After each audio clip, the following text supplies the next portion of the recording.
Salut à tous, on se retrouve pour l'épisode 1324 du Zap Image. On commence aujourd'hui avec une mauvaise nouvelle pour le football. Une nouvelle légende a disparu. C'est l'Italien Paolo Rossi, légende du football italien, est décédé hier à l'âge de 64 ans. Il avait notamment survolé le mondial 1982 et remporté le Ballon d'Or quelques mois plus tard. On peut voir son palmarès légendaire. Il a quand même remporté 2 fois le Scudetto, une fois la Coupe du Monde, une fois la Ligue des Champions, une Super Coupe UEFA, une Coupe des Coupes, une Coupe d'Italie et footballeur européen de l'année.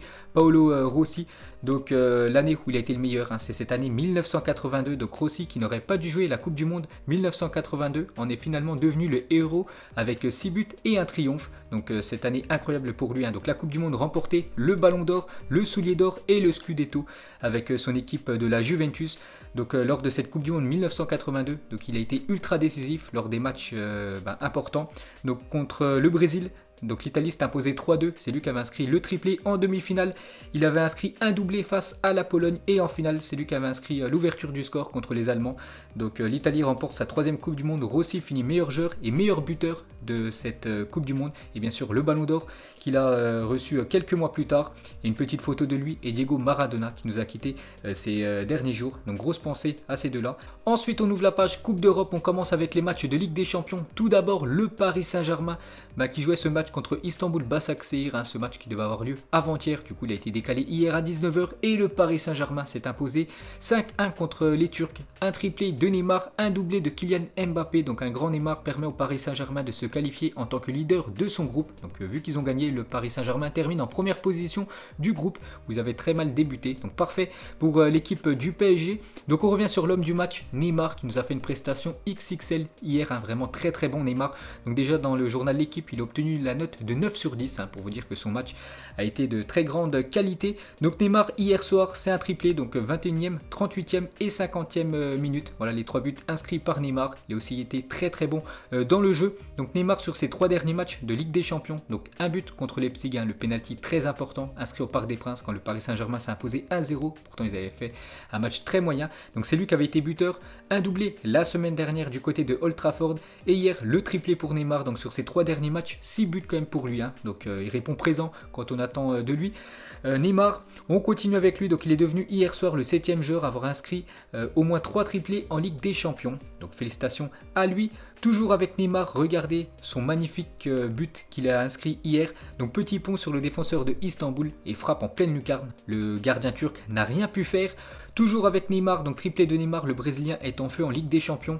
Donc ses stats depuis qu'il a fait son premier match de Ligue des Champions, il y a quelques années quand même. Donc 65 matchs, 41 buts, 24 passes D. Donc c'est simple, il est impliqué dans 65 buts en 65 matchs. Donc chaque match il est impliqué au moins sur un but. Neymar, que ça soit une passe D, soit un but.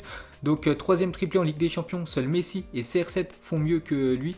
2e meilleur buteur du PSG en Ligue des Champions derrière Cavani à égalité avec Ibrahimovic. Et il devient hier soir le meilleur buteur brésilien de la Ligue des Champions. Tout simplement incroyable les stats de Neymar dans la plus belle compétition qu'est la Ligue des Champions.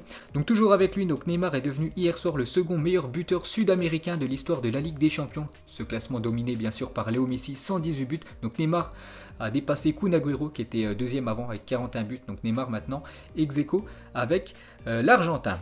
Et pour finir avec lui, donc vu qu'il inscrit le triplé, donc il est reparti avec le ballon du match signé par tous les joueurs du Paris Saint-Germain. Et Neymar après son triplé, donc il s'est posé devant son jeu favori, Counter-Strike, et il a fait une petite photo avec le ballon du match. Et pour finir avec lui, donc il a fait une déclaration par rapport à son avenir. Il a dit: je suis très heureux ici à Paris, je suis très content au club avec mes coéquipiers. L'idée de partir ne me passe pas par la tête. Il faut qu'on discute avec bien sûr les dirigeants du Paris Saint-Germain pour une prolongation du côté du PSG. N'oubliez pas que la fin de son contrat c'est en juin 2022, donc dans 1 an et demi. Et lui se plaît très bien à Paris, il pourrait même continuer quelques saisons supplémentaires avec l'équipe française. Ensuite, on va parler d'un autre Brésilien. Marquinhos est devenu hier soir le 10e joueur le plus capé de l'histoire du PSG, à égalité avec Blaise Matuidi. Donc le Brésilien comptabilise plus de 295 matchs avec l'équipe du Paris Saint-Germain. Ensuite, on va parler de l'autre buteur, Kylian Mbappé, qui a enfin marqué cette année en Ligue des Champions. Il n'avait toujours pas marqué un but en 2020 en LDC. Donc premier but et même deuxième but, vu qu'il en a inscrit 2 hier. Donc parfait pour Kylian Mbappé. On continue avec lui, donc avant le match les gars, ils ont tous porté un maillot No to Racisme, parce que ce match devait avoir lieu avant-hier, du coup il a été décalé hier, parce que voilà, vous savez ce qui s'est passé avant-hier. Donc voilà, tout le monde a été solidaire, voir Neymar et bien sûr Mbappé avec les maillots No to Racisme. On peut voir que ça a fait la une aujourd'hui du journal L'équipe ensemble, bien sûr, les joueurs du Paris Saint-Germain et les joueurs de Istanbul ensemble contre le racisme. Donc image forte ce soir au parc où les joueurs du PSG et de Başakşehir et arbitres se sont réunis au rond central, genoux au sol et point levé bien sûr pour dire non au racisme. Donc, toujours avec Monsieur Weibo, donc Nasser a remis à Pierre Weibo un maillot dédicacé par les joueurs du Paris Saint-Germain à la fin du match hier. Et pour finir sur cet incident qu'on se serait bien passé pour le football, donc Sébastien Cortescu, donc le 4e arbitre de Paris Saint-Germain Istanbul avant-hier, donc il a fait une déclaration, il a dit: j'essaie juste d'être bon, je ne lirai aucun site ces jours-ci, quiconque me connaît sait que je ne suis pas raciste, j'espère au moins ça. Donc j'espère que l'affaire est classée et qu'on ne reverra plus jamais ça dans le football. Ensuite on va parler de l'autre équipe française qui jouait hier soir en Ligue des Champions. L'équipe de Marseille se déplaçait du côté de Manchester City et l'OM dit adieu à l'Europe. Ça a été trop compliqué cette saison pour l'équipe de Marseille en Coupe d'Europe, donc 3-0, ils se sont inclinés, donc un but de Agüero, Ferran Torres et Sterling, donc les hommes de Pep Guardiola cartonnent les Marseillais. Bon après bien sûr il y a une sacrée différence de niveau, pourtant il y avait pas mal de joueurs cadres du côté de City qui étaient laissés au repos pour le match, mais même avec les remplaçants, bien sûr Marseille ne peut pas rivaliser avec l'ogre Citizen. Donc officiel, l'Olympique de Marseille termine du coup dernier du groupe C et voit son aventure européenne terminée pour cette saison. Donc voilà, Marseille les gars, c'est seulement une victoire, 5 défaites quand même cette année en Ligue des Champions. C'est pas ouf pour cette équipe de l'Olympique de Marseille. Donc l'OM est un des pires bilans de cette Ligue des Champions, de 14 défaites d'affilée sur les 15 derniers matchs de Ligue des Champions. 5 défaites en 6 matchs cette saison, seulement 2 buts marqués, c'est la pire attaque de cette Ligue des Champions et 13 buts encaissés quand même pour Marseille pendant cette campagne européenne. Et pour revenir sur Manchester City, donc ils ont marqué hier soir leur 100e but en Ligue des Champions sous l'ère Pep Guardiola qui a coaché son 43e match avec l'équipe de City, donc 43 matchs avec l'équipe de City en Ligue des Champions et 100 buts inscrits par son équipe. Ensuite, on va parler de l'autre match dans le même groupe que City et Marseille. L'Olympiakos s'est incliné 2-0 contre Porto. Donc voilà, ils avaient fait le taf les Portugais. Donc en gros, si Marseille aurait fait match nul 0-0 contre l'équipe de Manchester City, ils auraient été qualifiés. Du coup, voilà, Marseille est éliminé. L'Olympiakos 3e et du coup jouera les 16e de finale de l'Europa League. On continue avec les autres résultats. Il y avait un match très important à 19h hier. L'Ajax recevait l'Atalanta Bergame.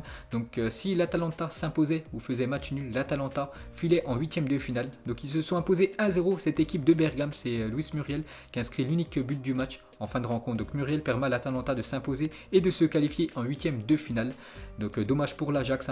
On va parler de l'autre match dans le même groupe. Liverpool se déplaçait en Danemark du côté de Midtjylland. Score final 1 partout entre les deux équipes. À noter un but de Mohamed Salah, un nouveau but pour lui et un record pour lui. Donc Salah est devenu hier soir le meilleur buteur de l'histoire de Liverpool en Ligue des Champions avec ses 22 buts. Il détrône ainsi Steven Gerrard, l'ancienne légende. Et pour finir avec lui, donc il a marqué le but après seulement 55 secondes de jeu. Donc Salah est devenu hier soir le buteur le plus rapide de Liverpool en Ligue des Champions. Donc félicitations à lui. Ensuite, on va parler de l'Atlético Madrid aussi qui devait absolument s'imposer hier du côté de l'Autriche, du côté de Salzbourg pour se qualifier et ils l'ont fait. Cette équipe de Madrid se sont imposés 2-0 grâce à Carrasco et Hermoso. Donc l'Atlético réagit bien et surtout se qualifie pour les 8e de finale. Ensuite, l'autre match du même groupe, c'était le Bayern qui recevait le Lokomotiv Moscou et victoire du Bayern Munich 2-0, un but de Soule et un but de Choupo-Moting, l'ancien parisien. Donc le Bayern termine parfaitement sa phase de poule. C'est vrai qu'ils ont été impressionnants cette saison. Donc 5 victoires. Un match nul, c'était la semaine dernière du côté de Madrid et 0 défaite pour l'équipe du Bayern, encore le grand favori pour remporter cette Ligue des Champions. Et Alphonso Davies est de retour, il était blessé depuis pas mal de semaines. Ensuite, cette fois-ci, on va parler du Real Madrid qui jouait contre le Borussia Mönchengladbach. C'était la finale pour cette équipe du Real Madrid, c'était victoire obligatoire et à chaque fois que le Real Madrid est au pied du mur, à chaque fois le Real Madrid répond présent. Donc 2-0 pour les Madrilènes, un doublé de Karim Benzema. Donc il a été monstrueux hier, l'attaquant français, un doublé de la tête. Donc Benzema qualifie le Real Madrid. On peut voir qu'il fait la une aujourd'hui du journal Marca, Karim Benzema, où c'est marqué en titre premier parce que grâce à cette victoire, le Real Madrid termine en première position du groupe. Donc ils joueront contre un deuxième et surtout ils recevront lors du 8e de finale retour. Donc Benzema a marqué hier soir le 350e but de sa carrière. Déjà 350 buts pour Karim Benzema. Donc 4e français à atteindre les 350 buts dans sa carrière après Thierry Henry, Roger Courtois et Michel Platini. Donc félicitations à l'attaquant madrilène. On continue une fois de plus avec lui, parce que hier il était splendide. Donc Benzema vient de marquer son 69e but en Ligue des Champions. Il est le 5e meilleur buteur de l'histoire de la LDC. Donc il revient très fort sur Lewandowski et Raoul, 71 buts. Donc Benzema 69 buts actuellement en Ligue des Champions. Toujours avec Benzema, donc il inscrit 50 buts en phase de poule de Ligue des Champions. Donc 50 en phase de poule et 19 lors des matchs élimination directe pour l'attaquant français. Toujours avec Benzema, donc il vient d'inscrire son 15e but de la tête en Ligue des Champions. Seuls Ronaldo et Lewandowski font mieux, 16 buts. Toujours avec lui, donc il a disputé hier soir son 527e match avec le Real Madrid, un record pour un joueur non espagnol à égalité avec Roberto Carlos. Il rentre encore un peu plus dans la légende, bien sûr Karim Benzema. Il a fait une déclaration à la fin du match, il a dit c'est un beau match pour tout le monde, nous en sortons tous renforcés, que ce soit le coach et les joueurs, nous ne parvenons pas à être réguliers, mais le match de ce soir est bon pour la confiance si nous continuons à jouer comme ça.